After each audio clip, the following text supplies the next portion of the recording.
Well, actually, surprised and very shocked because, as you know, just speaking in front, there's a lot of teachings from Prabhupada and having a very great understanding of the Bhagavad Gita and the Srimad Bhagavatam.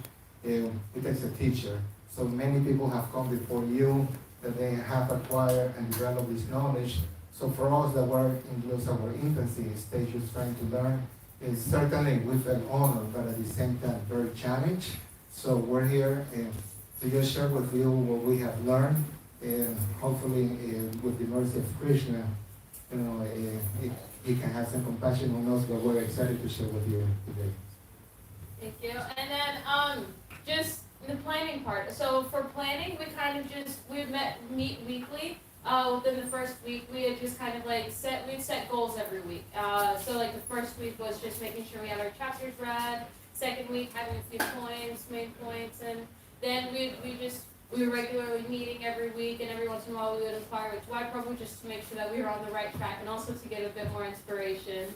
And yeah, and then today we've done like 2 mock meetings as well, just to kind of get the feel vibes for like actually doing the presentation.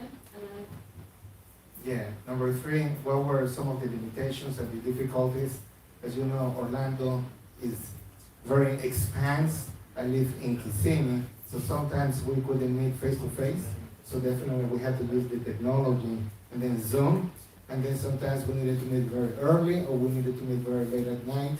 So the most important for us, it was that this was a commitment and a promise that we made, of course, to Prabhupada first just to share our books and the teachings, but also that this was priority number 1 for us, independence of whatever we were doing. So we are committed, and without commitment, this wouldn't have happened. So this was first class and number 1 priority.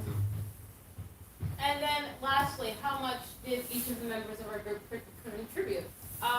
Prabhuji, he's been practicing a lot longer than me, and he just has a lot more knowledge than me in a very articulate way with words. He's been able to just give so many like realizations and also just neat perspectives, and includes just so much into this process of making this panel happen today. So thank you, Prabhuji. Yeah, and Dr. Ray, she is very humble, but she's very dedicated. She put a wonderful presentation, and you can see her heart through the presentation and everything that she will share. So before we begin, we would like to ask for your blessings. If you can bless for us and then for the mercy of the Buddha, of Prabhupada and Krishna, for us to be able to share with you the teachings from Krishna, so our hearts can be prepared to receive them. Okay, and so now we will invoke the mercy of Sri Guru Srila Prabhupada. Om Jnana Tirasya Jnana Shalakaya Chakshurunekam Yena Tasmai Shri Gurave Namaha Shri Chaitanya Manobhishtam Sthapitam Yena Bhutale Swayam Rupa Tadamayam Tadati Svapadaktikam Vandeham Shri Guru Shri Gurapadakamam Shri Guru Vaishnavam Shri Rupam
we're going to be talking about the Srimad Bhagavatam. We might as well start where who's first spoken to. So one day, Parikshit Maharaj, he was a glorious king of the world actually.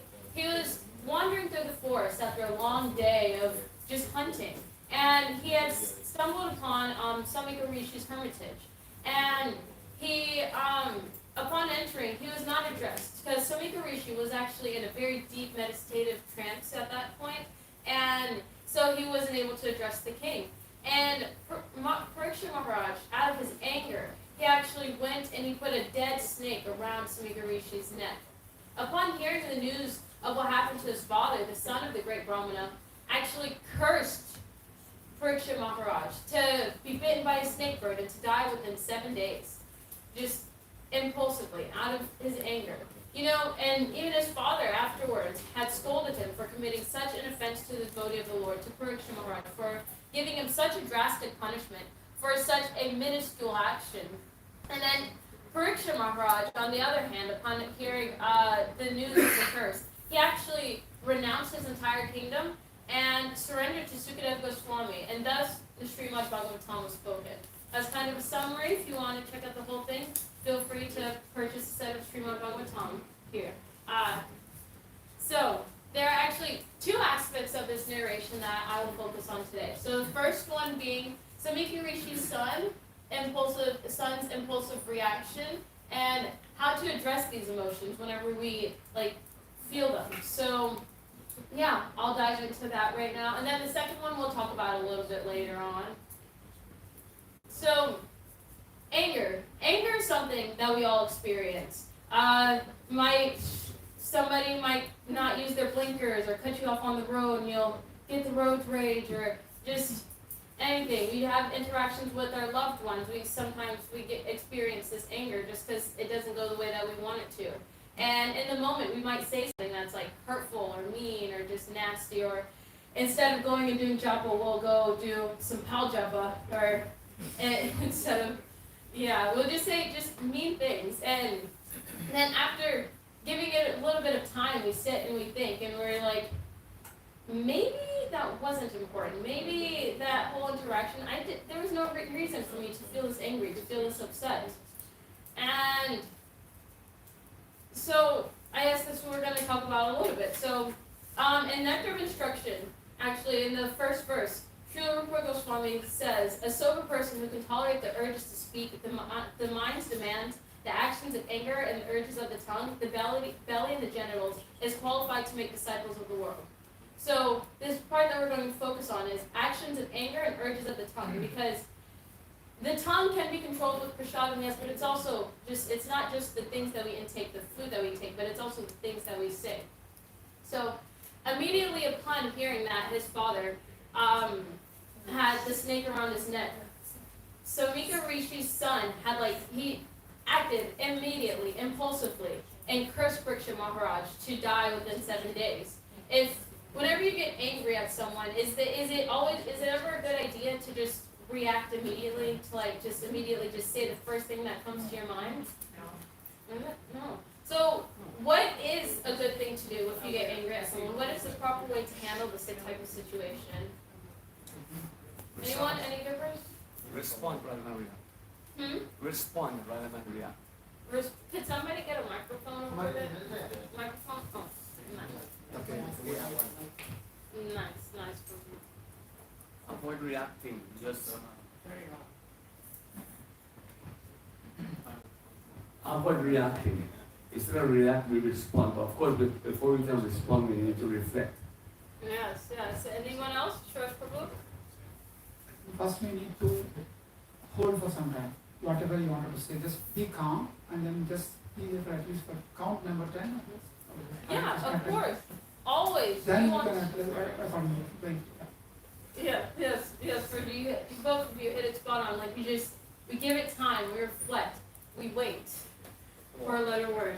There's actually one time Srila Prabhupada, he was visiting Amsterdam to give initiation to some devotees, and these devotees, they were actually pretty new, and still learning, getting the process of everything.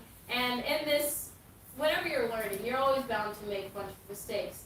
And so the devotees, they were just making mistake after mistake after mistake. And Srila Prabhupada had actually begun to get a little upset. And then he had went to the temple room and he had noticed that the altar was actually not arranged nicely, like it wasn't arranged properly. And that upset Srila Prabhupada a little more, but then he had noticed that there was no fruits being offered to the deities. And so one of the devotees had went down and he had like cut up some fruits and he brought it to Srila Prabhupada instead of bringing it to the altar. And that upset Srila Prabhupada a little bit more. And then at the time, there was actually this devotee there, and he was known for having a little temper, so every time he would get upset, lose his cool, the other devotees would go up to him and like tell him, hey, just chant Hare Krishna, just chant Hare Krishna. And so this specific devotee, seeing Srila Prabhupada getting upset because of all the mistakes here and there, he got up and he went to Srila Prabhupada and he told Srila Prabhupada, why don't you just go chant Hare Krishna? and instead of reacting and like getting upset even more, Srila Prabhupada did just that. He went and he chanted Hare Krishna. He waited. And it's just being able to have that tolerance, especially whenever, in these situations, it's good. Everybody wants to have successful relationships. That's just the nature of the human being, the jiva. We need to have good relationships in order to just be happy. And it's hard to develop these relationships with other people. Every time something goes wrong, we're like, I'm going to cut you off. You're not in my life anymore. It doesn't work like that. You have to develop tolerance. Like a saying that I've heard is like, in the West, it's more common for people to fall in love and then get married. But in the East, you see that people get married first and then learn how to love. And that's kind of like just what we're trying to do here with each other, with Srila Prabhupada, with Krishna. Like this spiritual process, this spiritual practice, it's not necessarily an easy journey, but we're learning, we're being tolerant of just everything, and we're learning how to love. And then in building this tolerance and building this tolerance, we're able to endure a bit more and then also understand our position a little bit more, which leads to the humility and being able to like forgive the other person. To go up to the person and say, hey, maybe I was wrong in this situation, and forgive them. And just through those types of interactions, love actually forms. So in the first canto, third chapter, text 18 and 20, it actually names two of the Lord's incarnations that were actually angry because of just the devotees being insulted. So does anyone want to guess these two incarnations? One of them is pretty. No. Those were gatekeepers. These were incarnations of Krishna. Yes, there's one. And who's the other one? This one's a little trickier. I'll just give it to you. Because I can't even pronounce the incarnation's name. Two ones like Brigupati, who actually because all the Kshatriyas were killing were offending the Brahmanas. Krishna came and he slayed all the Kshatriyas. That's an incarnation that's talked about too much. Huh? Oh, I see. Okay. On the text it said Brigupati, so I guess I don't know. I'll look at it again. Parshuram. Okay. And so, but Krishna, he's a sweet little boy, he's a sweet little baby Gopal. He doesn't get angry. He doesn't. So to be able to anger him by offending a devotee, it means that his devotees are very dear to him. There are two types of devotees that is talked about within the first canto, chapter 2. It's Srila Prabhupada, actually it's text 2 as well. Srila Prabhupada in the purport, he exclaims that there are three classes of devotees. The first class is the neophyte devotee who actually worship the deity. So whenever you worship the deity, you develop so much respect and you you grow this like tolerance. Like if you like not just tolerance, but you feel like this needing, like I have to take care of them and treat them so well with respect and awe and reverence. And um and that's just on the neophyte stage. So the second class of devotees that Srila Prabhupada talked about is the one who can actually take that and translate it to the devotees, to the people around him. So just so this like so we just apply this to the devotees around us. We have to just try to develop these good relationships with everyone. We should wait. If we ever feel distressed, we should just wait. After getting angry, feeling an intense emotion, and even if it still like bothers us after waiting, then we just calmly talk to that person, and we'll have a bit more time to remember the 5 austerities of speech in that case. And this way we can actually encourage each other to like grow a little bit deeper into our spiritual practices and just encourage each other to do more service, to come here and engage more and just, yeah. And I don't know, the other day I was listening to a class by His Holiness Veer Krishna Maharaj, and he was actually talking about anarthas. And so anarthas are this anger, lust, greed, all these things that we're troubled with. And he was actually talking about how the only way to get rid of these anarthas is through the cultivation of devotional service. And so Prabhuji here is going to talk a little bit more on that. Thank you very much, Mataji. So I will focus on Canto 1, Chapter 4, 5, and 6. So just talking a little bit about Vyasadeva. We all know that Vyasadeva was the one that wrote the Vedas. So when he started writing the first, it was just one book. But it was so complicated for the average person that he says, well, if people are going to be able to look at how to understand the sacrifices, how to understand the services and what they need to do, let me just split it into 4. So we have the Rig Veda, the Sama Veda, the Yajur Veda, and the Atharvavata Veda. So it's very complicated because it took a lot of time. Then he had Sukadev Goswami, that was his son. And Sukadev Goswami will be talking a little bit more about his interaction with Maharaj Pariksit.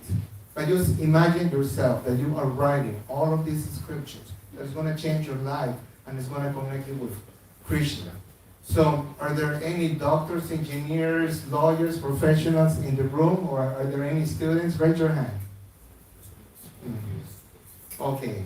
So all of this hard work, imagine all these sweats and tears. You know, when you go to school, did they give you the A because you just show up and they say, this is my name, now give it to me? Of course not. They want you to study for the exam, and if you didn't prepare well, then what happens? you will fail. And then they will give you the grade. And then if you need to talk to your parents and you need to show it, then that is a little bit harder in terms of what we have to do. So here we have yesterday that he put together the Vedas, the most incredible scripture that we have and the knowledge. And then he had to condense it because the average person couldn't understand it. And then he wrote the Mahabharata, of course, and we talk about the Puranas. So could you imagine just his knowledge? And he was doing this on behalf of Krishna, of the Supreme Godhead. So when he finished writing all of these things, the day that you graduated from college or from high school, how did you feel? Accomplished. Accomplished? Did you celebrate, or you just went home and went to bed? Maybe you were too tired. Did you share it with somebody? Did you get some gifts or something? Did you get a diploma? You didn't get one? Okay, we have to get you one. We have to get you one. So it is, because we know the paper doesn't translate to all the effort and everything that we have to go through. But yes, yesterday he was really happy, but he was happy for a moment. But then he started looking and inquiring about life. And he says, there is something about my life that is incomplete. And that was a rather telling question about somebody that was the ultimate in accomplishment, But same thing for us when we can think about things that we have done. For instance, how many of you have the latest iPhone? Okay. Think about when you bought your iPhone, the one that, or your cell phone, the one that you wanted. How excited were you? I was pretty excited. I mean, it's like, I'm going to be doing those things and I'm going to be doing these apps. But then about 2 weeks after that, did you have the same excitement? No. Why? I realized it's the same as every other iPhone. It is just the same. But what is happening is that the things that give us this excitement, it's just about the mind, it's about the senses. But that only lasts for a little bit. So yesterday, although he was talking about these things, these scriptures, and we will get a little bit more in depth, was talking about how we can control the senses, how we can control the mind. Although Krishna says that it's more difficult to control and the wind than the mind. So, I mean, nobody can control the mind, in essence. So he needed to have some answers, and that's when he came into contact with Narada Muni. And I would like to talk a little bit about Narada Muni, because Vyasadeva, he was despondent, he was sad, so he says, let me just try to go and meditate. So he went to the Saraswati River, and he was in this meditation, and all of a sudden, Narada Muni appears. So he says, my guru, so appeared out of nowhere, he was not expecting. And why did Vyasadeva didn't call Narada Muni? I don't know. But Narada Muni appeared because he needed to talk to him. So that was an incredible thing. So Narada Muni started telling him, but let's talk a little bit about Narada Muni. Narada Muni was not Narada Muni all his life. In his previous life, when he was very young, he was 5 years old. And his mother, she was a maid, she was servant, they worked in a temple. So Narada Muni didn't have a father, based on what I have read. So his mother was everything, but he was at the temple, and he was only 4 or 5 years old. So now, how many of you, when you were 4 and 5 years old, or you have children, how do you think that a 4 or 5 year old will act? Very calm, very excited, maybe talkative, want to play, do a little bit more. Do they want to listen? Do want to listen to the parents? Not at all. Do they want to play all the time? Yes. So all of these things. But he was 4 or 5 years old. But he was with the sages. And it says in the Bhagavatam that he was very calm. He didn't talk much. I don't know why. That he would speak rarely, but that he would listen constantly. And the sages that were there chanting, they were reading the scriptures, and he began just to develop at a very young age a love and an appreciation. And one day, the sages, they were having a shadow, and they say, Narada, come here. You can eat out of this rice.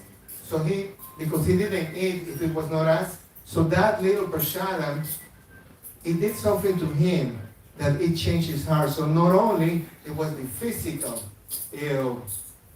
food that it came from Krishna, but it also changed his heart. So from that point on, then it became this intense desire. Unfortunately, his mother, that lived there at the temple, she will go and milk the cows. So one night she went to milk the cow, and unfortunately, she was bitten by a snake. And then the mother died.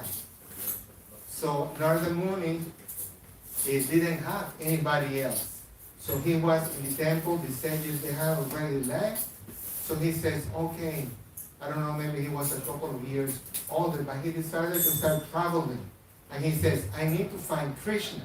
I need to find this love. So he started going from one city to the next, from to the next to some other temples. And during his search, he came under this banyan tree. And he says, I'm going to meditate until I find Krishna. I don't know about banyan trees, but a lot of things are regarding banyan trees. Do we have a banyan tree here in Florida? I don't know, so in Miami, okay, so we should go on to find out those banyan trees. But he was there at a very young age. So he started meditating, and something incredible happened. And he was meditating, then in his heart, he saw Krishna and the lotus. And he was so excited that he was seeing and sensing the presence of Krishna that his concentration, it broke. And then the image went away. So he says, no, I need to find Krishna. So he says, Krishna, begging, come, I need to have this feeling. Don't be gone. And so he was pleading and begging and crying.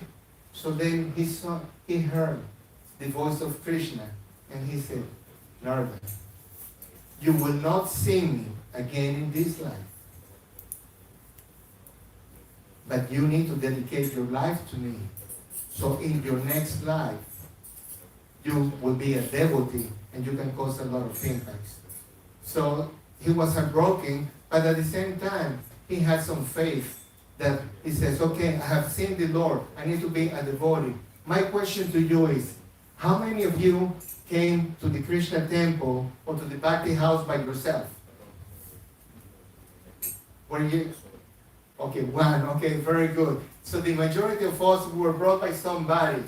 You know, see, if I tell you about my life, I came here to Orlando and I did the Bhakti yoga. Well, not Bhakti yoga. I did the Hatha yoga, did the Raja yoga. I went to the Kundalini yoga. I did the meditation. And somehow somebody invited me to go to the Krishna West that they were saying Bhakti yoga. I said, well, I have done all of these yogas. What is Bhakti yoga?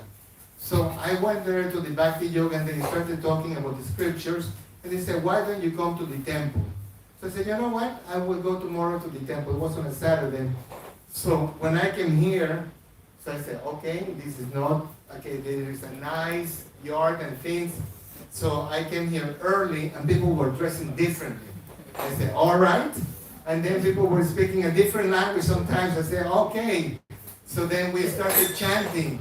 I said, okay, Hare Krishna. So I was trying to chant the best that I could. And they said, started jumping. And I said, wow, this is rather strange. People jumping and jumping and jumping. So maybe they're happy or they ate something that it was healthful food. I don't know what it was, the jalapenos. But people started jumping and jumping. So, and they said, okay, Umberto dance. And then somebody grabbed me by the arm and then we were twirling around. And then just chanting and jumping. And so I said, okay, so let's do, if the Brahms do what the Brahmins do. So I just started doing that. And then there was the lesson and the translation. So at the end there was food and everything. So I liked it. It was very strange. So I said, do I need to dress like this? Do I need to do some other things? But there was something in my heart that he said, this is the place. This is different. But what moved me more was the lesson. The lesson was what I needed to hear. And they started talking about the three modes of nature. So that was something that I needed in my life. So I was in the right place. Yeah. Now I will turn it to back in race. So we will be talking about the interaction with Prakriti, Parisik Maharaj, and Sukadev. So like I had said earlier, thank you,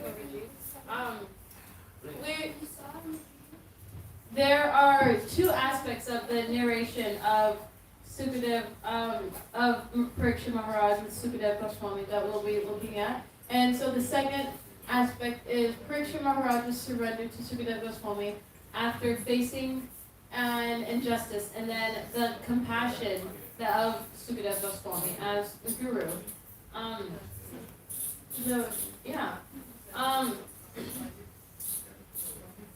So what Parikshit Maharaj, he had faced an injustice. He was given 7 days to live after just placing a snake over sage's neck. I don't advise you guys to do that. It is still kind of an offense, but it's still just Maharaj Parikshit. He did not deserve to get cursed to 7 days. Like if we're in a situation and something happens to us that we find isn't fair, like how would you react? What would you do? You get upset? Yeah. What'd you do for Rajiv? Well, sometimes it is time to go home. Yeah. Yeah. Or Yeah. to the next life. Yeah. So we have to do the best we can, and according to all scriptures and Srila Prabhupada, the only way to go home is through the Guru, Mm, that's good. and we have to become initiated, and we have to come devout, and we have to give up our bad habits. So when an injustice happens to you, you become a pure devotee? It's like Maharaj Parikshit. Right. How do you But go? how do you know you're a pure devotee?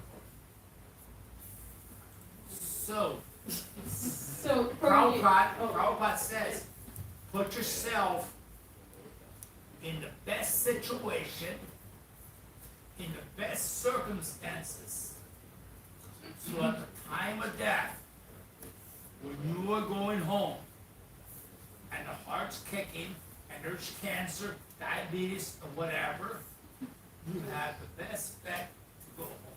And you have to love Krishna again. You have to do your part, Yes, because Pradeep. Krishna's coming. You have to love Krishna, and it cannot be superficial. And we're working on that. So right now we're going to focus on Parikshit Maharaj Right. and his injustices. Good. So was there anybody else? Like, how would you guys, Oscar Prabhu, how would you react?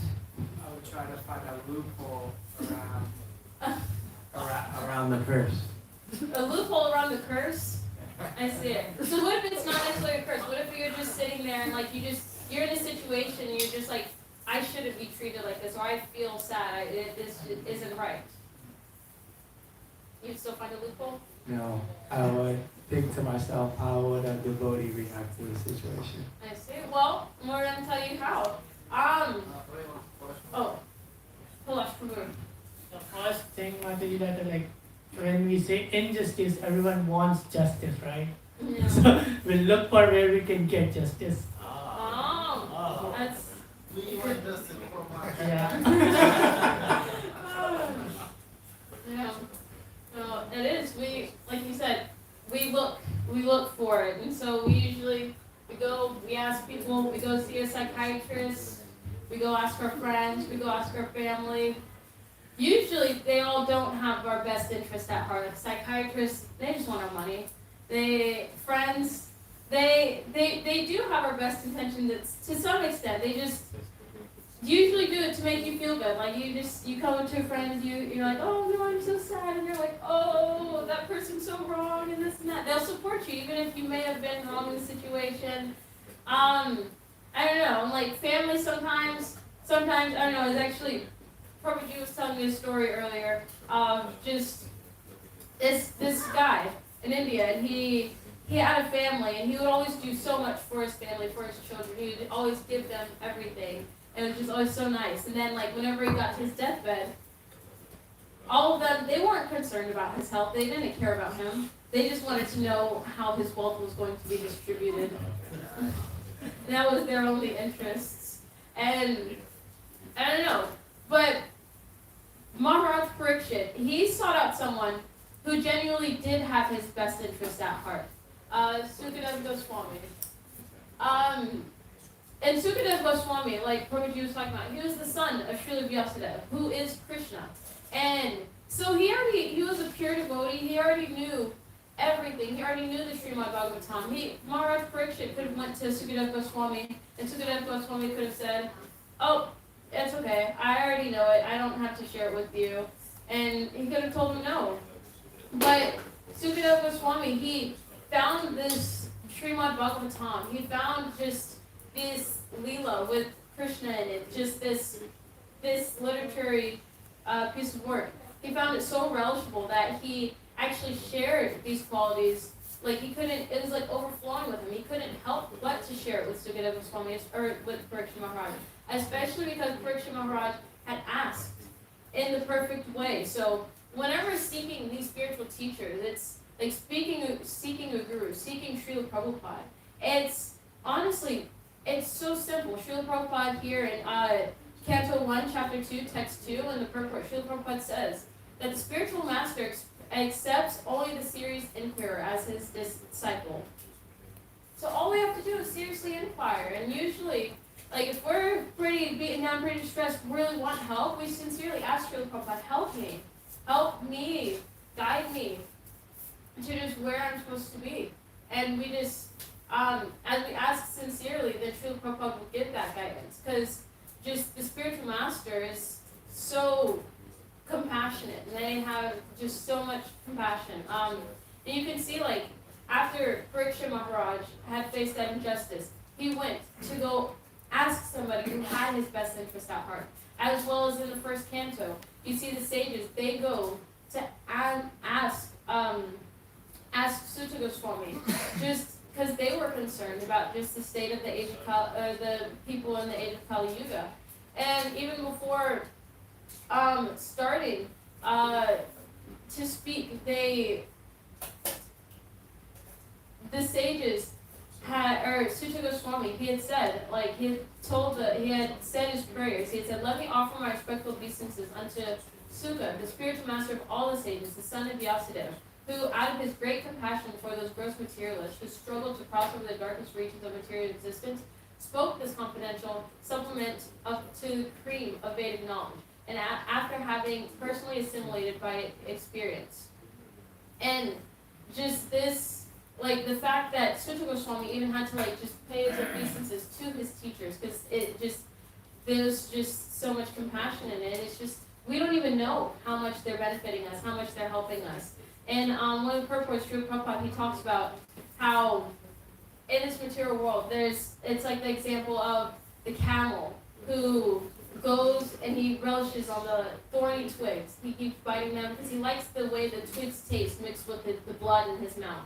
Because he doesn't realize that it's his own blood, that the thorns are cutting his mouth, and he's just like, he keeps drinking, keeps eating the thorns, and similarly, just in this material world, we see this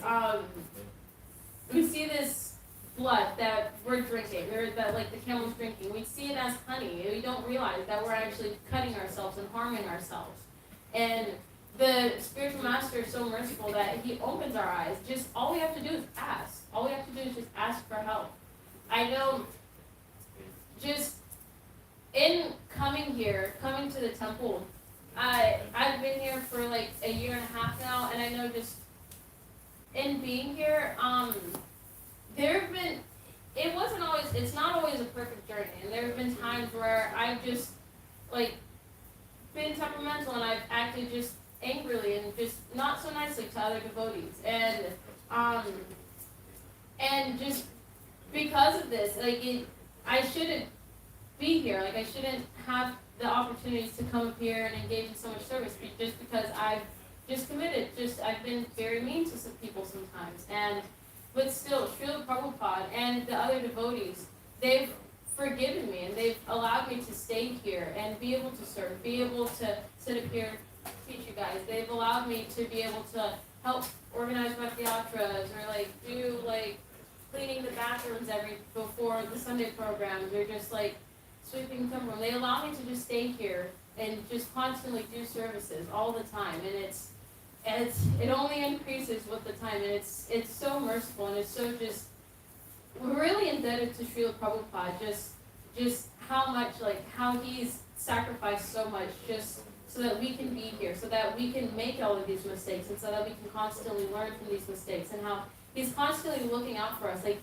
you could pick up one of his books and open it to, like, any page, and Srila Prabhupada will answer anything for you. Like, if you're feeling, like, distressed and you're just like, oh, I need an answer, just pick up Srila Prabhupada's books. He'll talk to you if you really sincerely want to. And on that note, we will go to Prabhuji, who will talk a bit more about just this important role that the Guru has in our lives. Thank you so much, Mataji. So going back to the instance that Narada Muni met Vyasadeva. So Narada Muni, after he met with Krishna, in his next life, he came as Narada Muni, knowing, having all the understanding. So meeting Vyasadeva, Vyasadeva wanted answer. He says, all that I have done, and I don't feel happy. He says, well, you should be feeling happy. You're a very accomplished individual. You have written the Vedas, you have written all of this incredible knowledge. By your teachings, people are getting to know the superior personality of God. He says, well, there is something that is missing that I don't have. And he says, well, let me tell you what is missing. Is that you have been focusing on writing the scriptures to address the temptations of the body, to be able to control your senses. You have also written so you can control your mind, but you have forgotten one important thing. Guess what the thing was? Exactly. To glorify, to chant the praises of the Lord. You have forgotten the most important thing. You have all of these things. You have talked about austerities, studies of the Vedas, sacrifice, chanting, and charity. But you have forgotten the reason of everything. You have forgotten the Lord. So Vyasadeva says, wow, that is an incredible revelation. But let's just talk a little bit between Vyasadeva and Narada Muni. So our desires, our mind, our control, and our body. So who was Vyasadeva? If you read in Canto 2, I believe, that he's talking about the incarnations of Krishna. And chapter 3, thank you, Mataji. So Vyasadeva was an incarnation of Krishna. And Narada Muni came to teach him. So, does that make sense? So you have the superior, the knowledge of everything, the creation, the creator, and the reason. And then you have Narada Muni. That is rather telling and incredible that Vyasadeva wanted his disciple to teach him. So don't we have the same thing with Prabhupada? Nobody before Prabhupada came here knew about Krishna. It is about Prabhupada because I didn't know anything about it. Just reading Prabhupada, and I just came across the devotees. Actually, it was in Panama, but I didn't pay attention. So they had mercy on me the second time. But Prabhupada, from his books, he came to teach us about Krishna. His pastime, he was willing to sacrifice at 70 years old. Could you imagine? I don't know how old you are, but if you are, you say, you know what, I'm going to leave everything and I'm going to share all the mercy and the pastimes of Krishna. That is incredible. I get tired, and I'm not 70 years old, so I don't know how Prabhupada did, but it was by the mercy of Krishna. And then he was late at night writing the books. So he came, and also he suffered the maladies and the heart attacks. But one pastime that I want to tell you, my guru is Ridhyananda and Das Goswami, H.D. Goswami. So when he came to visit just a few months ago, I said, so tell me, how did you meet Prabhupada? So he says, well, I was very young. I was going to Berkeley in the university. And he says, I was a freshman and I didn't know what to do. So I decided, at that time I had my girlfriend. So I left the university and I went to Europe to travel for 1 year. So he went traveling for 1 year and he came back. So he says, I don't see any reason or rationale or intelligence in what is being talked about the politics and these different religions and whatnot. So he says, I need to find something else. So at the campus, he was invited by one of the devotees. So he says, let's talk about devotion. He says, well, I don't know anything about devotion. So he went to the program. When he walked into the room that he was, some of the devotees said, come and sit here in front. In front. So he says, okay, well, because there was plenty of room in the back, but he sat in front. So the Prabhupada started talking about it and then began the chanting. So some devotees that were singing and chanting the Hare Krishna mantra, and then Prabhupada, he came to chant. So when Prabhupada went to chant, then the whole room went wild. Everybody started jumping and chanting. So he said that he got up and he started chanting, and all of a sudden his head started spinning.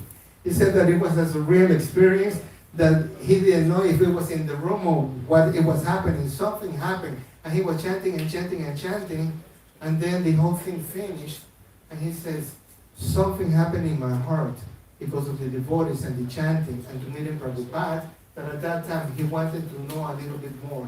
And since that time, he started, well, it didn't happen to me that I was rapturing, but it was, something happened with the love and the scriptures.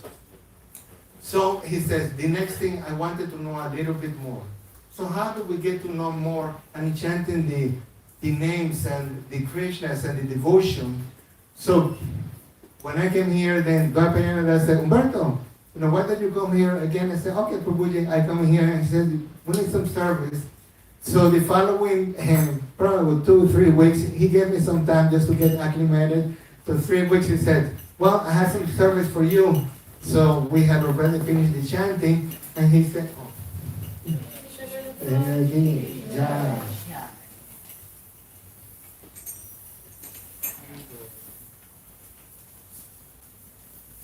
So we have finished all the prasad, and he said, Prabhuji, do you see? Those are the trash bins. I said, I want you to go ahead and to empty the trash bins.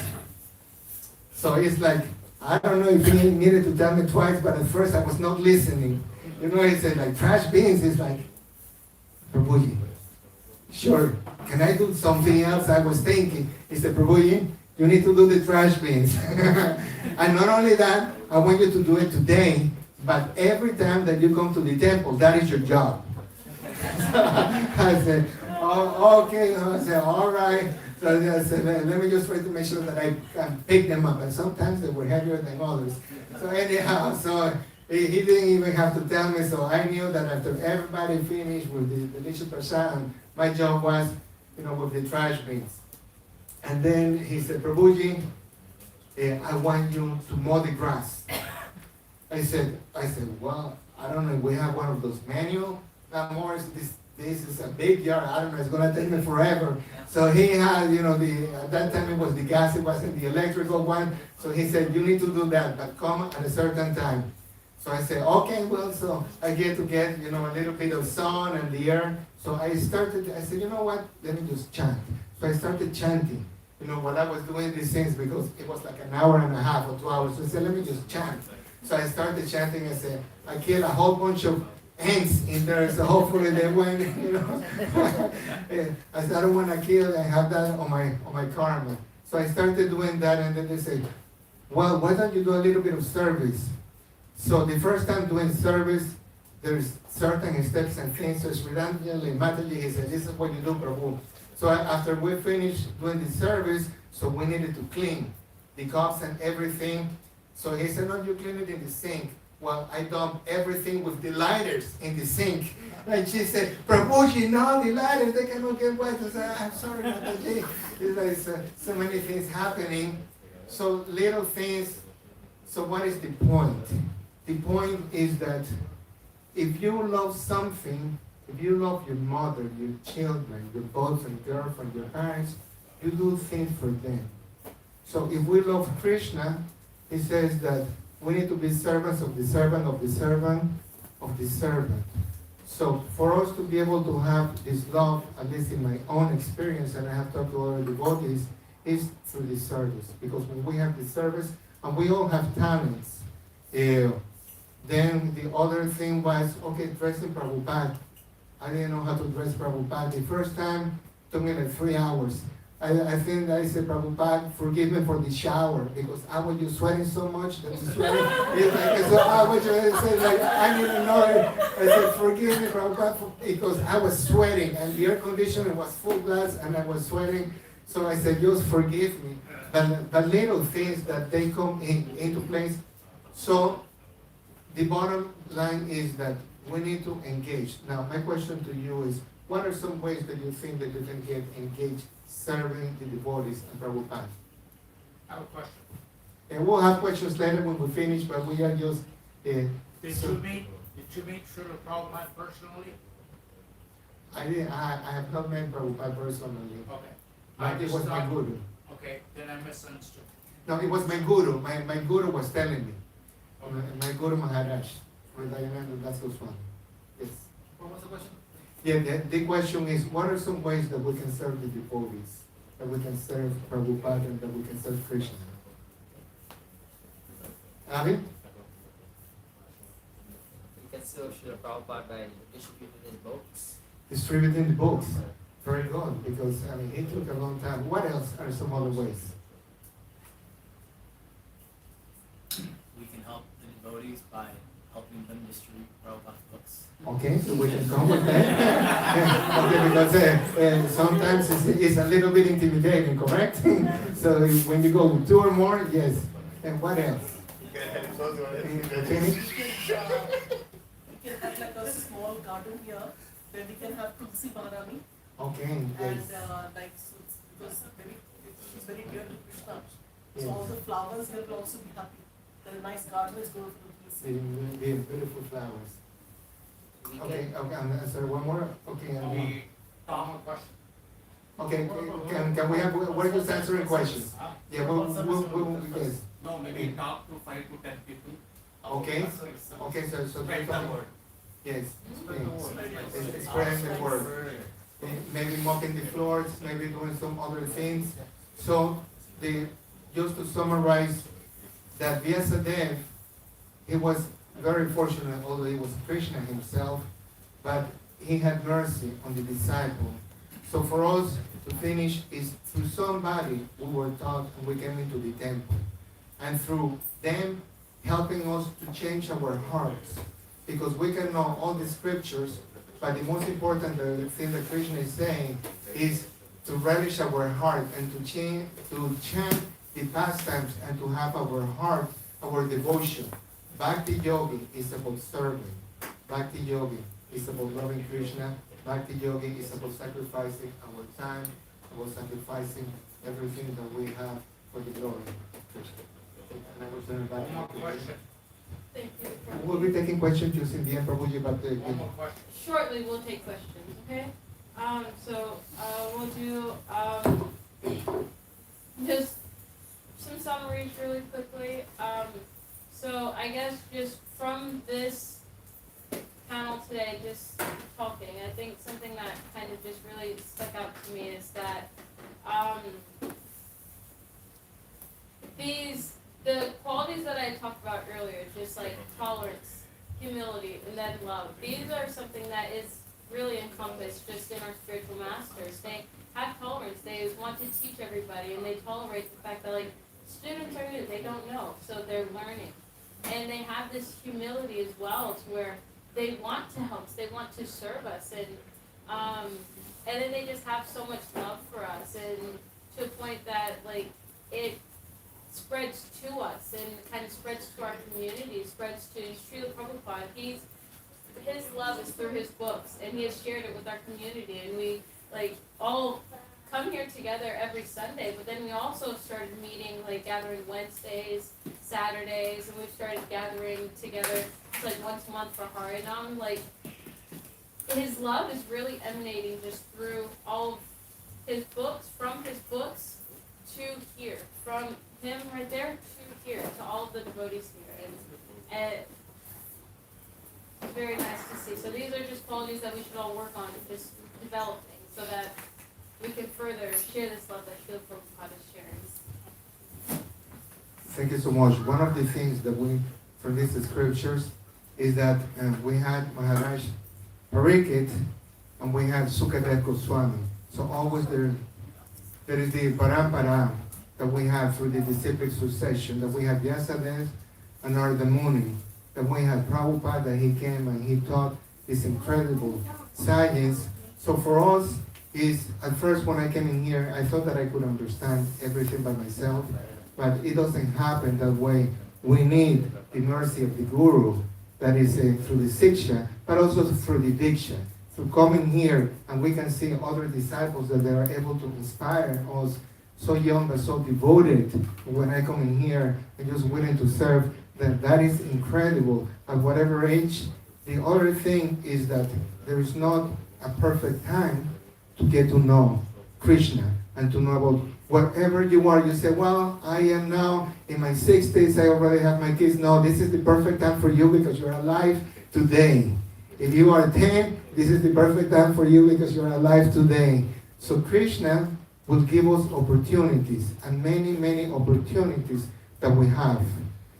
Take advantage of those opportunities. Come here to the Bhakti house. There are many classes, there are many opportunities that we can share this love for Krishna, this knowledge, and that we can expand and we can grow. Yeah, the spiritual life, they say it's unlimited service. Here, it's unlimited service, so take advantage of the opportunities. So, yeah, we'll do questions, criticism, comments. Now, questions. I have a comment.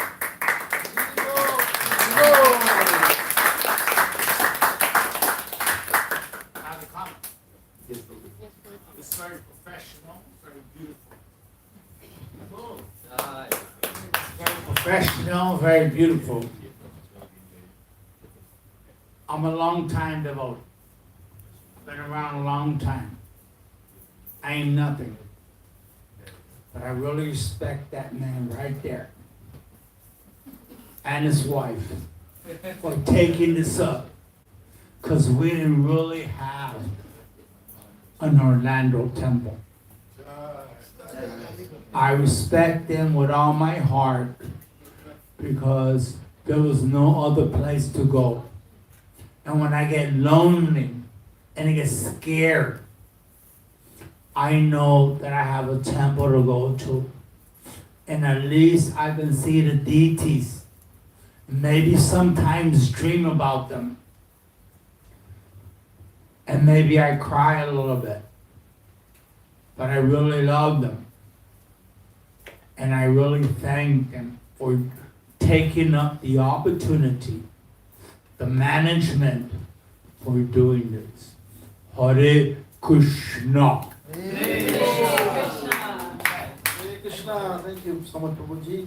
So, yeah, wonderful presentation for this wonderful team on this Festival of Inspiration Day. And one thing I want to draw attention to all of us, as you can see, both of them are wearing wonderful Vaishnava dress, but, they're not from the Indian origin, as we know. Krishna Prabhu comes from Panama, Hispanic background. He is also one of the senior civil engineers in Orange County. And for me to ask him to do the garbage was very bad. Sorry, Prabhu. Thank you, Prabhu. Krishna tells me sometimes some people say, let me touch on this guy. Right? So what they do, And that's not to everybody. Not garbage, but different thing. But good news is, we don't have any more garbage. We got rid of it. We got the person we wanted. Thank you, Prabhu. So thank you. So Krishna Prabhu, his desires and his intentions are very, very pure, very clean, and always wanted to learn. And even though he is very occupied, he works a lot more hours than we all do. But for me, I asked him when we were during the COVID times, he would come and spend the nights here with us. We will be doing our Bhagavatam calls or Gita calls to spend the night and learn some small services. The inclination, the desire to serve was there, and he went out of the way. And this is the only way we can get Krishna, when you go out of the way. In the way we all can do, on the way, I can say Krishna, from there I can say Hare Krishna and go, right? But to make a turn, come inside here, right? And actually, Bhakta asked him, today he came on his bike, he comes every time, but it's raining.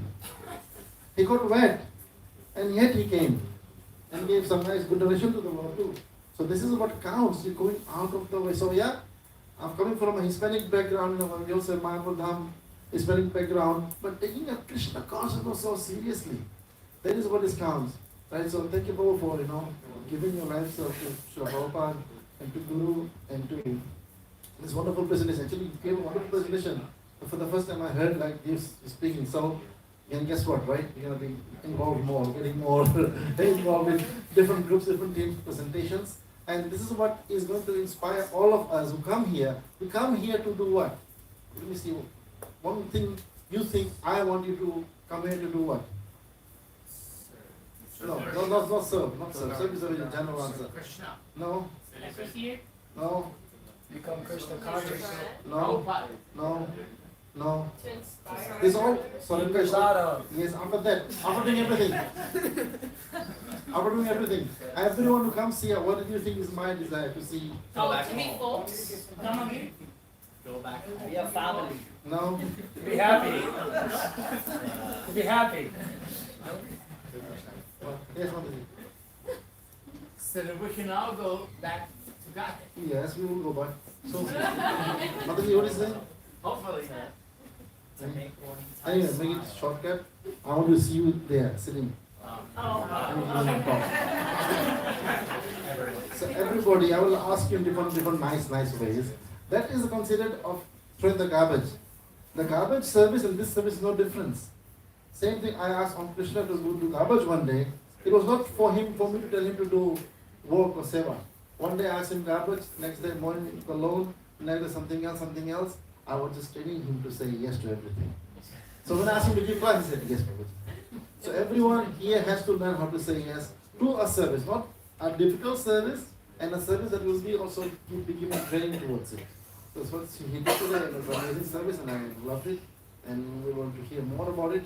And Bhakti Indra, moving to Bhakti Indra, she is also a wonderful devotee. I joined here in the 2 years, and as you can see how dedicated she has given her life to Srila Prabhupada. And also, she's also working and going to school, 2 things, and yet doesn't miss her time to do service. Sometimes, we're doing some maintenance work, some comes from work at 10 p.m. So, can I come and help you guys? So she will go shower, come and help us in whatever works we're doing. So this is what we want, not we want to see. Prabhupada wants to see we have this kind of people in our movement, in our society, who is ready to not just, do any services, but ready to glorify Krishna in these ways. And the presentation actually was very nice. The slides were pretty good, short and to the point, and you would be able to visualize the points that we are trying to give us. So this is the main session of the temple program. From 4 to 8, 5 to 6, or whatever time around this much, the talk or discussion time is the main part. If you miss other sessions, no problem, you didn't miss much. But when we come to these sessions, you don't miss anything else, right? But we just have a nice meditative kirtan so that we can make our ears ready to listen and absorb all the discussion that we're having. After that, artis and rituals that we are doing, and of course, prasadam is required. But now, I would like to open the floor for any other questions, comments, criticisms that you think you can help the team members over there and others also to improve one day in your presentations, however you can. But the goal is to get more and more involved in doing only one thing, reading Srila Prabhupada's books, which they have mentioned so many times. So we must do that. When Narad Muni was how many years old? When he got this, right? So when we have young kids, all the least the parents can do is read them Krishna book. Not all day. Maybe like 30 minutes, 10 to 30 minutes, just read them Krishna book. That will make them calm, understand, and become ready that yes, I'm a devotee of Krishna and I want to practice the devotion. I don't know, it's a boy here or girl here to play games. So that's what you mentioned there in the classes, in the notes. That was very good. So we have everything, Prabhupada brought everything, all the right weapons to curb out all the difficulties and miseries and problems in life. Yesterday we did in the Bhagavatam that when a parent has a child, the child becomes the GT of the child, right? The parents should take care of the GT, but for how long? Only 4 years. I cannot whole life. My DT is at home. No. Only 4 to 5 years. After that, back to the services. Prabhupada has given us that much to train that now the child is going to become ready. Yes, it's temple time now. Not get all upset. Oh my God, temple now. I'm not saying home. I'm not going anywhere. But this is how we have to train and responsibilities all of us. And only by studying and then when we present there, we execute more responsibilities that we have shown here. So I feel it's a very fun thing when people come out in the front and present in studies, but at the same time, these responsibilities are coming to them too. At the same time, they are enjoying doing this activity. So amazing performance. Thank you so much. Can we have a round of applause for this two wonderful members? Okay. So, I also want to mention this Prabhuji today, just out of the blue. Arnav. He is here always the class time. Sometimes he disappears after class, but he makes a point to listen to this, and that's really amazing. You're making me happy. Thank you. No, just thank you. Yeah, thanks for nice presentation. The insights, okay, it helps a lot into getting to be a good devotee and serve the Supreme Personality of Godhead, Sri Krishna. That's what we are all here for. And it's also important for all of us to have that community feeling, to have the same goal. And yeah, this is one of the ways, as we have shown again through your presentation, how you can all lead us through that. Thank you. Anyone else here? Suresh, and you will pass it on. Share your comments and thoughts. Thank you very much. I think Someone on maximum.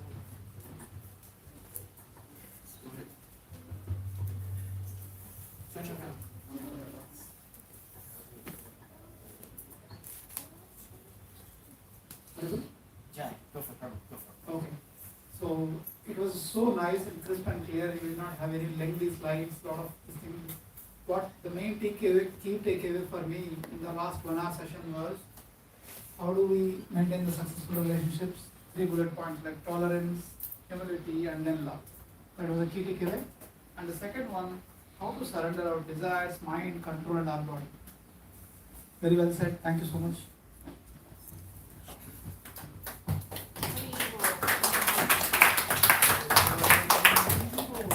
Hare Krishna. Hare.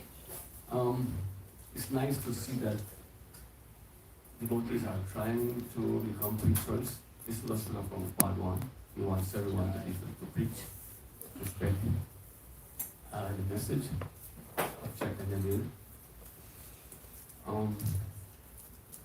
One takeaway from this class, one realization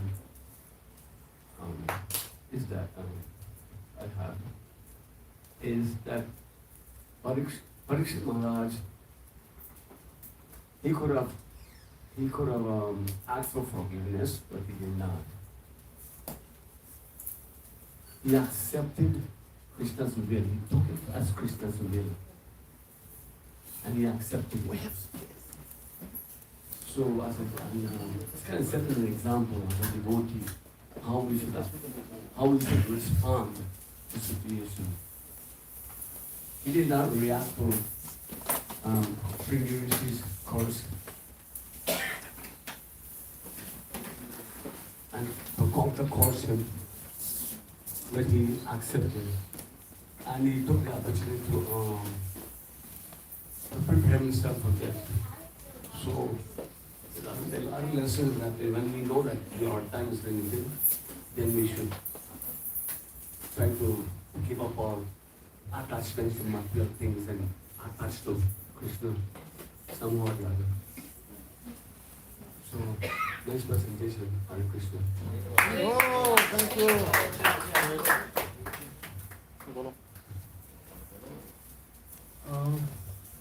Yeah, it was nice, like Prabhuji said, and Suresh Prabhu. More like I know one instance why Parikshit Maharaj was angry. I mean, based on my understanding. So when Kali Yuga was about to start, and then when he was roaming in that kingdom of Parikshit Maharaj, so then he asked like, where should I live? Because he was like killing the cow. Kali was killing the cow and other good.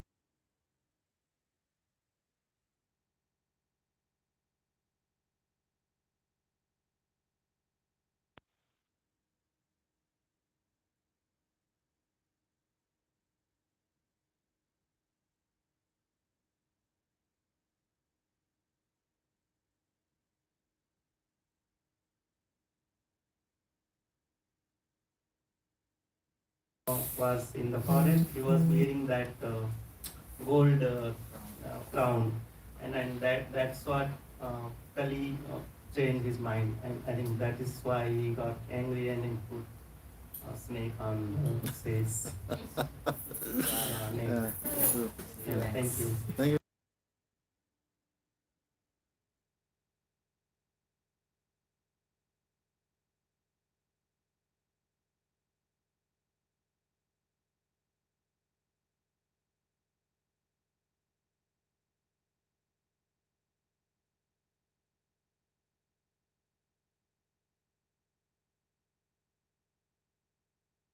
had to think honestly and be like, yeah, I wouldn't have acted in the way I probably should have. So just have to do internal reflection. And I like how you talked about tolerance and how important it is that we should just, you know, take a step back instead of acting impulsively. So thank you both for such wonderful discussion. Hare Krishna. Hare Krishna. Kimberly? Kimberly, questions? No? Rajat? Rajat? Hare Krishna. So, yeah, it was good. Thank you for the nice examples. So, I liked how you partitioned it into 1 to 3 and 4 to 6 chapters. That was good. The examples about how you started from garbage collection to how you are teaching us today. So that is like very motivation. And as the biggest message I am taking away is what Prabhu said, that all services are equal. And then I think Ray Mataji mentioned 3 classes of devotees, and I think in one of those it's like that you start to think it as equal. So you give equal regard to everyone. So yeah. So I'm feeling very humbled. So thank you so much for the nice examples. Yeah, Mataji. Hare Krishna, very nice class. And the thing is that like Bhagavatam is so vast, but you were able to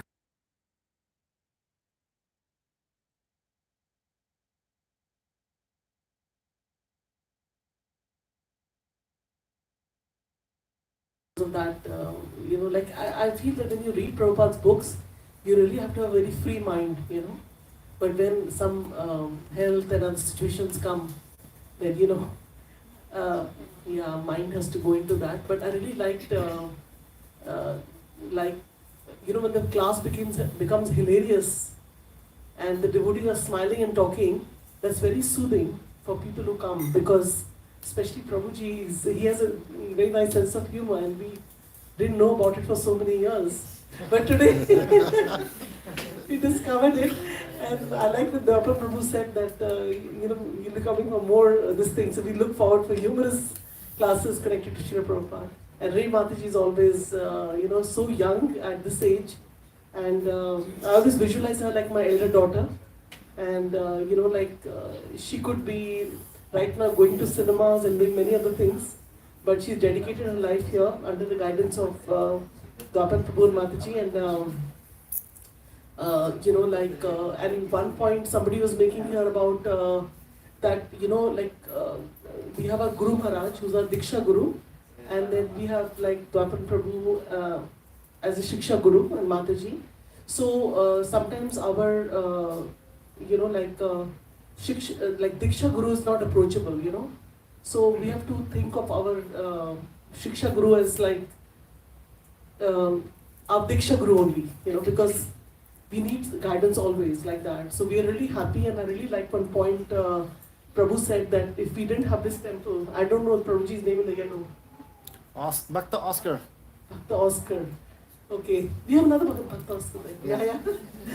So I really like one point that, you know, most of us go through a lot of situations in the material world, and we come here and managing everything, it's all, I think we should chant, you know, Hari Bol 3 times for Mataji and Prabhuji. Dwapan Prabhu and Shadaji Mataji. Hari Bol! Hari Bol! Hari Bol! Okay, And thank you for encouraging, and maybe sometime in the future I'll be ready, Prabhuji, for the panel. Yeah, I want to hear that from your own mouth. Good. Yes, We yes, heard it. thank you. Yeah, Oscar. Yeah. Yeah. Was it a third time will be a charm? That's what they say? Yeah. Ah, right. Nice. Hey Krishna. What a main point, and I asked myself as I was writing it down, and you guys were speaking, is what's the essence of what you guys were talking about? And when I asked that question, something that came to mind was the importance of Guru and the representative of Krishna, and how we have to find the representatives of Krishna, and the importance of finding those representatives of Krishna, and how you guys have spent so much time around the representatives of Krishna that you guys are starting to become the representatives of Krishna. So such a beautiful thing to see, and yeah, so thank you for the presentation. And also, always, Avi is the last man.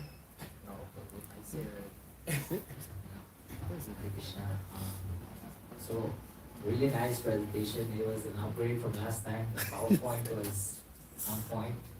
Did we have PowerPoint last? No, I don't think so. Right? Yeah, it was nice. I really like how Prabhu you had incorporated your personal experience, your marriage experience in this. It was very knowledgeable. Like I never heard about that last time with Maharaj. That was really nice. And of course, Dr. Ray always gets to the top. Really nice. One thing you said about how can we serve the devotees. So I think like building a relationship with the devotees, finding out like, you know, hi, how's everything going? If you don't see a devotee come to temple, like 2 Sundays, try to reach out, probably something wrong, how can I help? Like, you know, try to build a relationship. So that's one way we can serve the devotees. Really nice presentation. Hare Krishna.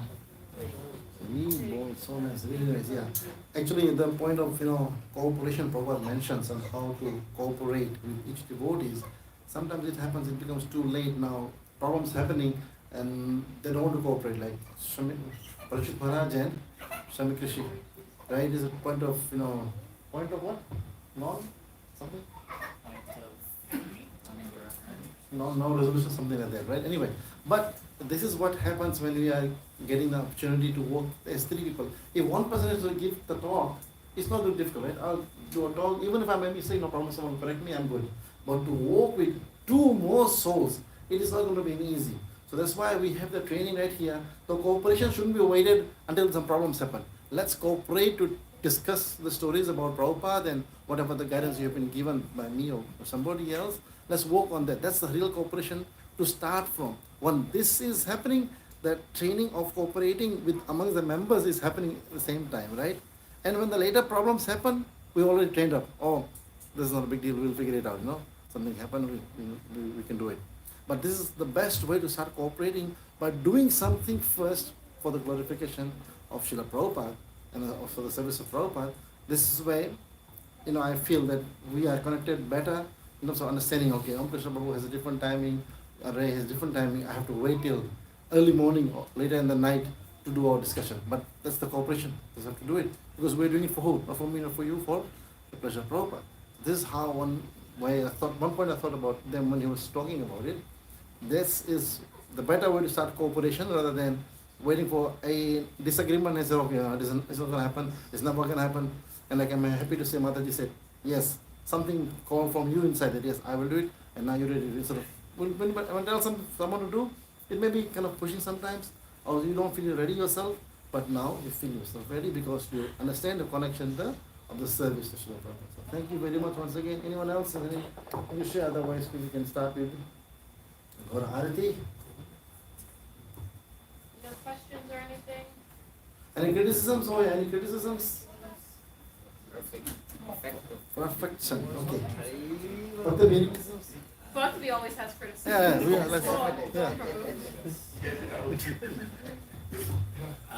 Okay, well, I'm kind of dull-headed, so when it felt kind of like a really long run-on sentence, where it's just point after point after point after point after point, it's just nice to have like some recaps in between, for me, just so I can keep up. A special presentation for him separately. Yeah. All right, Shri Shrita Gaunataraja ki jai, Bhakti Om Vishnu Prabhu ki jai, First Soul of Inspiration ki jai, Hari Hari Bol, jai, Bol Premanandi.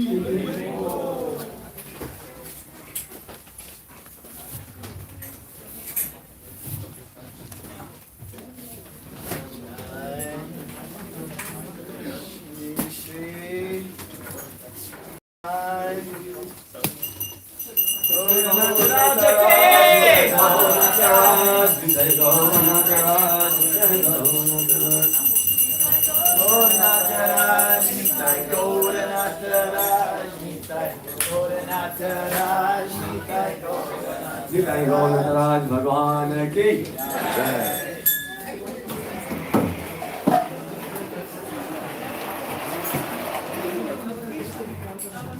Ram